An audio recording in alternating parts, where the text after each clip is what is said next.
육조스님 일체 사람들이 다 부처님같이 5개의 눈이 있건만은 시간과 공간 욕심에 덮인 바가 돼서 이렇게 육안으로 된 그 눈만 수용하지 못할세 부처님이 그 어두운 마음을 전부 비워버리고 자기 자신을 잃어버리고 자기 마음의 진리를 깨달게 해가지고서 즉 오한이 5가지 눈이 온명해서 생각이 반야바라미를 닦게 가르쳐 주시니 처음에 미한 마음 깨닫지 못한 마음 제하는 것을 공부해가는 것을 이름을 유관이라고 하고 일체 중생이 다 부처님의 성품이 있다는 것을 봐서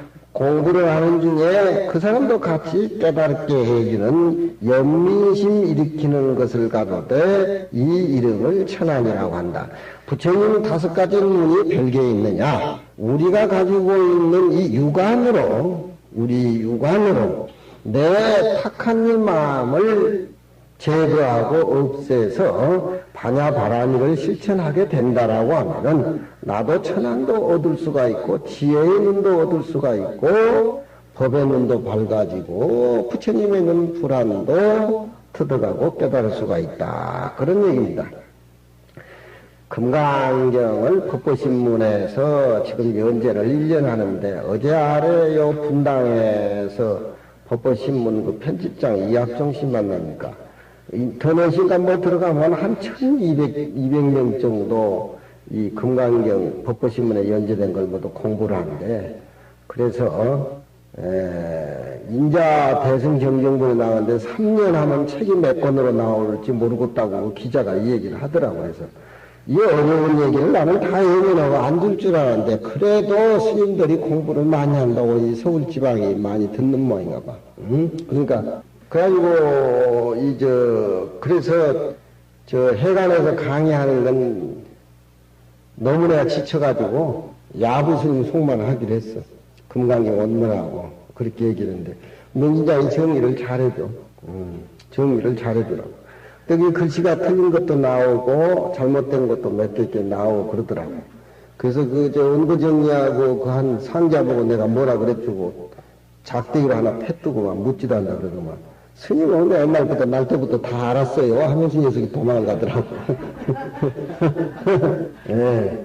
그걸 3살 먹을 때 키워가지고 그놈이 대학을 시켜가지고 상자대에 내 밑에서 그 원고 정리할 때 생각도 못했어 나는. 예. 생각도 못했어. 예.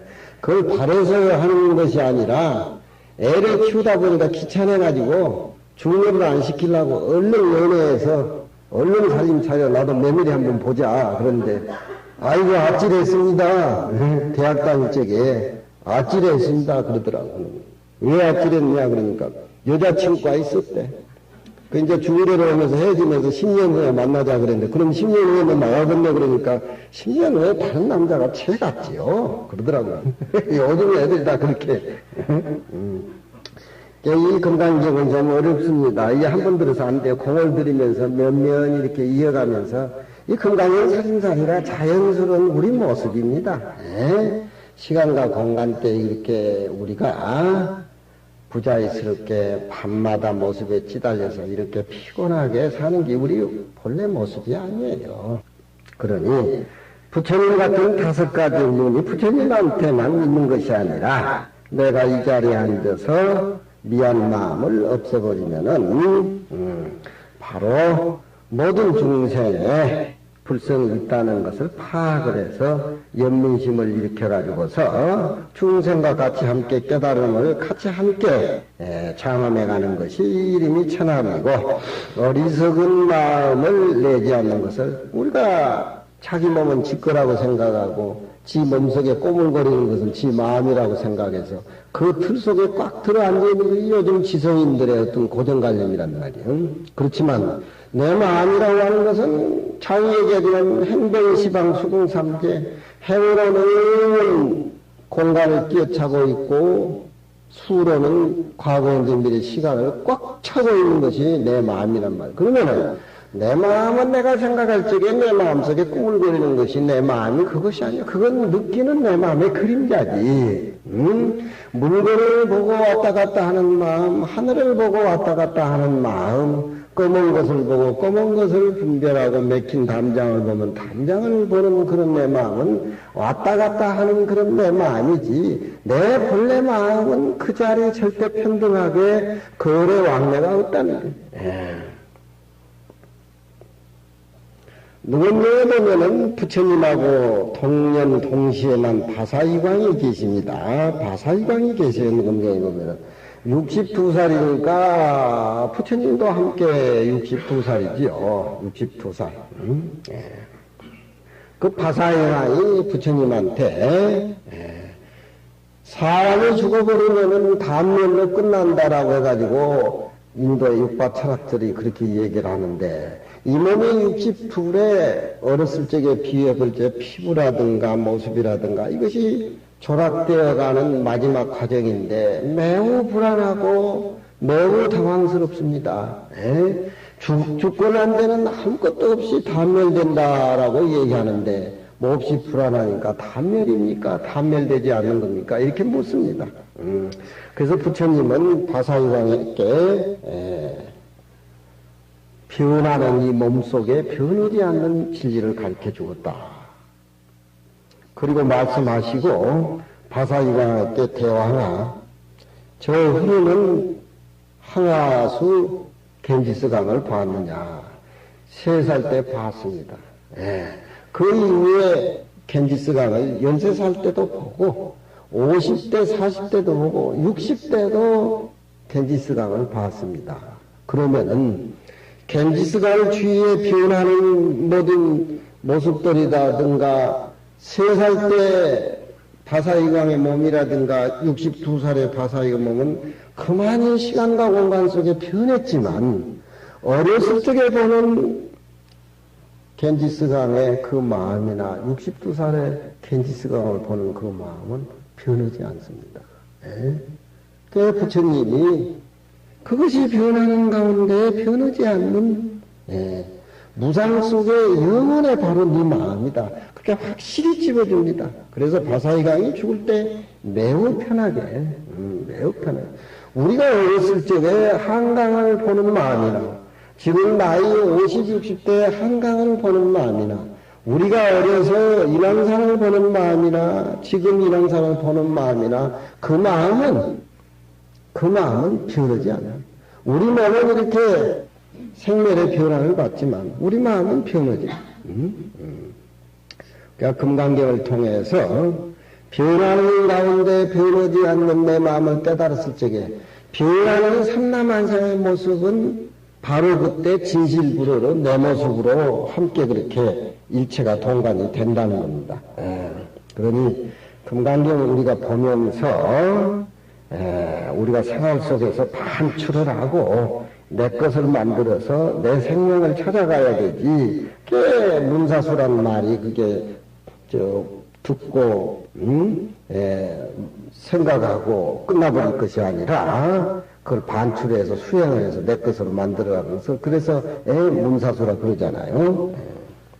법에 집착한 그런 마음을 제해버리는 것을 법안이라고 하고, 세업을 영원히 버려서 원만하게 밝게 두루 비치는 것을 가로되 이름을 불안이라고 한다. 이게 다 우리에게 갖춰져 있다는 겁니다. 또 이르되 색심 가운데 우리 몸 가운데에 변하지 않는 내가 얘기하는 어렸을 적에 한강을 보는 그 마음, 지금 50, 60에 대해서 한강을 보는 그 마음, 그 마음은 물질이 아니고 이름이라든가 모습으로 얘기할 수가 없기 때문에 그거 다 끊어진 자리입니다. 그 자리가. 우리 몸뚱이 가운데에 지금 여기 와서 앉아서 제 이야기를 듣고 이해하는 바로 그 생명의 자리 법신이 있다고 하는 것을 아는 것을 이름을 유관이라고 이렇게 얘기하고, 일체 중생이 반야의 지혜를 갖춰졌다 하는 것을 천안이라고 얘기하고, 부처님의 우한이 별거 있느냐. 우리가 금강경을 통해서 보면서 우한의 자체를 깨닫는 것이 우리 살림살이다 이 말이죠.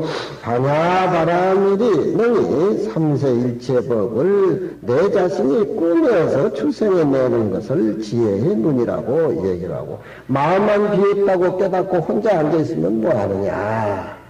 뭐하느냐 이 말이에요. 단두고호 풍월제하면 출래의구 백화양이라. 저 다섯 호수에 청풍이 오고 밝은 달이 내려와서 모여갈 적에 봄이 오면 내설르지에서 100가지 꽃이 핀다. 진리는 맑고 청정하지만 혼자 그렇게 알고 그렇게 끝나면 뭐해? 다섯 호수에 맑은 바람이 불고 달이 찍히고 또 봄이 오면은 꽃향기. 내 깨달음을 이웃에 가서 같이 함께 장엄하고 꾸매고 사는 것을 그렇게 얘기해. 그러니 그런 것이 다 지혜입니다 이 말이죠. 일체 불법이 본래 스스로 갖춰 있는 것을 이름을 법안이라고 하고, 내가 성품을 보아 밝고 투철해서 너다 나다 하는 그런 고정관념을 영원히 재버린 것을 이름을 불안이라고 한다. 일체 동간이라는 말을 우리가 알겠죠? 어느 정도.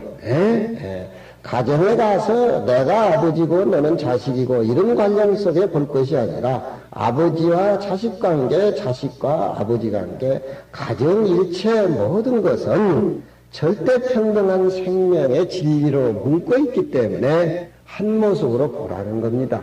그 한 모습을 봤을 적에 유관도 청정해지고 천안도 생기고 지혜의 눈도 거기서 생기고 한 모습으로 일체를 보는 것이 반야바람이라니요. 반야라는 것은 지혜이기 때문에 세상의 모든 모습을 다 부수고 버리고 절대평등한 공을 그려내는 것이 반야입니다. 금강반야요. 이 나라는 존재를 지금부터서 너 하고 한번 딱 버리고 시작을 해야 좀 더 가정하고 이웃하고 생명하고 내 자신이 가까워지지. 나라는 생각의 고정관념 아집을 두고는 절대 불교가 고급 불교 수행이 들어가지를 않습니다. 능소예원이 제하는 것을 이름을 불안이라고 이름을 한다. 부대사. 천하는 한 모습으로 깃들어 보기 때문에 우리 누가하는 중생이라건 문쪽에 한 잔만 저게 발라놔도 밖에 것을 못 보잖아요. 밖에 것을 못 보잖아요. 그렇게 우리 눈이 멍청이 바본데 인간이지 똑똑한 게 뭐가 있겠어요? 그래도 제가 똑똑하고 그냥 굉장한데 그거 알고 뭐 시비가 끊어지다 뭔가 시비를 하는 거야. 별 추측을 다. 눈쪽에 한 사람은 다른 것을 못 본다니까. 그렇게 어리석은 지혜를 가지고 있는 인간이 똑똑하면 얼마나 똑똑하냐. 그것은 자기 모습에 갇혀있기 때문에 일단 모습에 자유스럽지 못하고 그런 노예로 이끌어가는 것이 아집, 고집, 금강경 그런 얘기란 말이에요. 그러니까 천하는 다 통해서 걸리지 않고 유가는 처처에 걸려가지고 통하지 아니하며 공을 들여야 돼요. 법안은 오직 법의 눈으로는 삼라만상의 세속의 모습을 관찰하고 지혜의 눈은 똑바로 모든 사물을 공으로 관련했다는 공으로 파악을 해서 일체동간 한 모습으로 보거니와 부처님의 눈은 저 해가 천개와 같아서 비치는 그런 모습들은 다르지만 천은 도리어 같다 함이니라.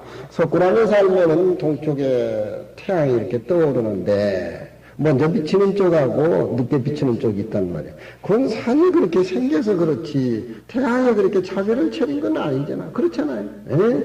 같은 법문을 들어도 어떤 사람은 환희를 느끼고 또 어떤 사람은 이해가 안 돼서 졸고 끄끔하고 그렇단 말이야. 그건 부처님 법이 그런 것이 아니라 받아들인 입장에서 탁한 쪽이냐 맑은 쪽이냐 모습에 젖어서 그러느냐 모습에 노예가 돼서 그러느냐 그 차원이지. 그 부처님 법은 탓할 것이 아니라 그 정도 머리만 뚫려도 금강경 이해에는 머리가 들어간다면 이게 전부 내 탓이요. 그렇잖아.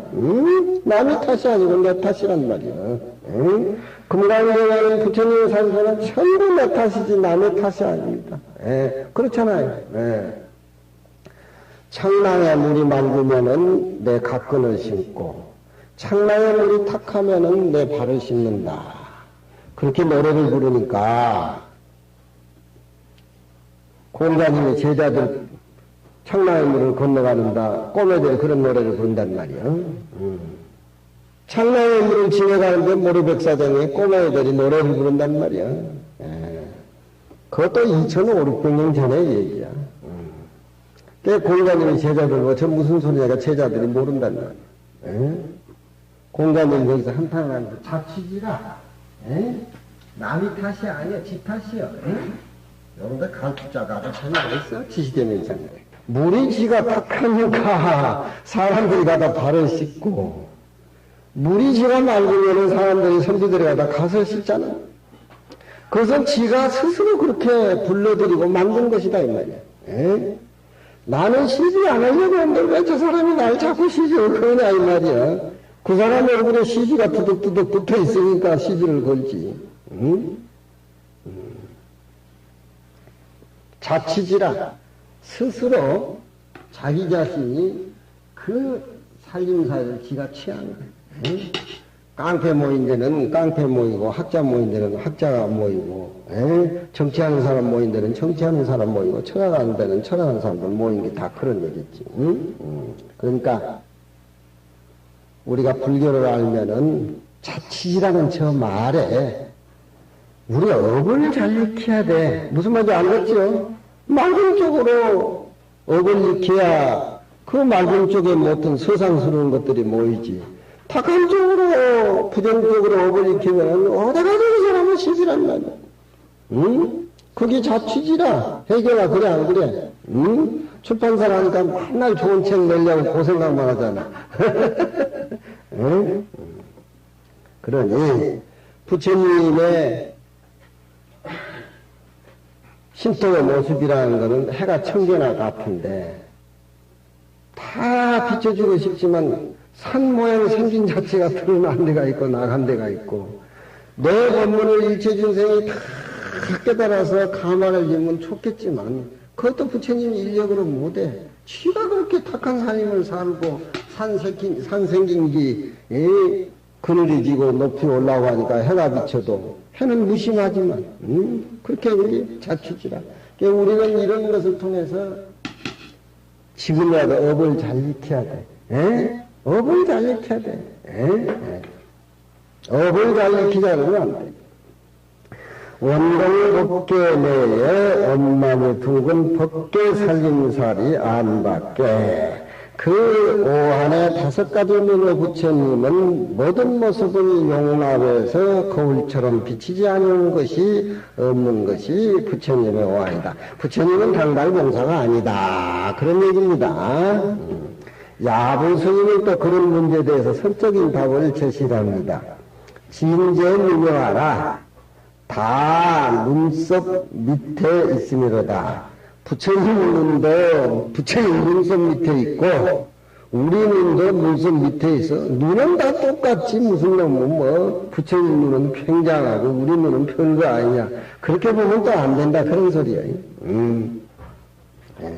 부처님 눈하고 내 눈하고 뭐가 다르겠어요? 해경은. 뭐가 다르냔 말이야? 부처님 눈이 5개가 달렸다고 하니까 현란하니까 우리 듣는 사람이 그 부분에 나잖아. 저런 눈은 5개 오하니까 전매 특허가 있고 우리 눈은 별 볼 일 없는 거냐. 금강경은 그렇게 생각하면 안 돼. 금강경은 그렇게 생각. 우리 눈이나 부처님이나 절대 평등 똑같아. 탁한 쪽이냐 맑은 쪽이냐 그 차원이지. 절대 평등은 똑같다 이 말이야. 그 소리라. 열의 5가지 눈은 다 눈썹 밑에 있으니 장삼의 눈썹도 한 쌍의 눈도 또한 눈썹 밑에 있으니로다. 중국의 장씨 집안의 성이 저쪽에 옛날에 권명적으로 많이 살았는데, 중국은 핵가족이 되다 보니까, 가족들이 많이 살다 보니까 뱃대가 같이 사는데, 그럼 장씨 집안에 애를 낳으면 굉장히 총수가 똑같은 게 많을 거 아니야. 그러면 전부 장일, 장이, 장삼, 장사, 이렇게 이름을 지어가지고 장삼이란 말이 이렇게 나온 거예요. 김가가 하도 많이 사는 동네는 김일, 프로레슬링 선수 김일이 아니고, 김일, 김삼 이렇게 해서 이름을 다양하게. 장삼도 눈이 한 쌍의 눈도 다 눈썹 밑에 있다. 이미 그러나 모두 눈썹 밑에 있다고 할진된 그 부처님 눈이나 내 눈이 보고 듣고 보고 살아가는 것이 응용하는 것도 또한 뻑뻑이 둘일 수가 없어. 똑같아 부처님하고. 열에는 5가지 눈이 가지고 있고 장삼은 다 못 쌍눈이라 한결같이 검고 흰 것으로 나누어져서 적적 확실하고 확석해가지고 푸르고 누른 거하고 다름이로다. 부처님이나 내눈도 검은 창, 흰 창 그런 2개로 구분 지어져 있지 청하고는 그렇게 구분 지어져 있지는 않았다 이 말이죠. 그 사이 사자요합처럼 부처님이라고 내눈하고 그 사이에 사자라는 말은 조금 그런 말입니다. 사자 조금 효화처는 말씀은 변에 글 효자를 써야 돼. 조금 틀린 것은 부처님이라고 내눈하고 그 사이에 조금 틀린 것은 현정사 부처님하고 우리 우리 정윤아 보살님 눈하고 다른 점이 전혀 없는데 조금 차이가 있는 것은 6월 연천의 하상설이라 6월달 찌는 하늘루에 서리와 눈이 내린다. 그렇게 또 평을 한단 말이야. 아니 6월 연천에 왜 눈이 내리고 서리가 내리냐 이 말이야. 부처님의 눈하고 내 눈하고는 절대 눈썹 밑에 똑같은데 우리 눈하고 부처님 눈하고 차이는 6월 연천에 서리와 눈이 내린다. 그건 무슨 뜻이겠습니까? 6월 연천의 하상설이라. 내 말하고 아버지 말하고 틀린 것은 뭐냐? 내가 아버지 부모에게 요구한 것은 그날 무슨 용돈이나 뭐나 잔뜩 바라고 뭐 어디 여름방학 때 뭐 어디 좋은 여행 그렇게 꽁수를 하지만 부모 마음은 자식하고 바라볼 마음은 그게 아니잖아. 좋은 쪽으로 어떻게 물에 빠질까 불에 들어갈까 걱정이 많다 이 말이야. 그러면 부모 마음하고 자식 마음을 어떻게 표현해야 되느냐. 6월 연천의 하상설이라. 요런 정도는 이해가 돼야 세상살이가 나지. 이렇게 가지고 되겠어, 그래? 그렇잖아. 부처님 눈이나 내 눈이나 눈썹 밑에 있다고 하니까 똑같이 보자. 큰 거 다친다. 그 차이는 6월 연천의 하상설이다. 시의 제목이 될 만하지? 설이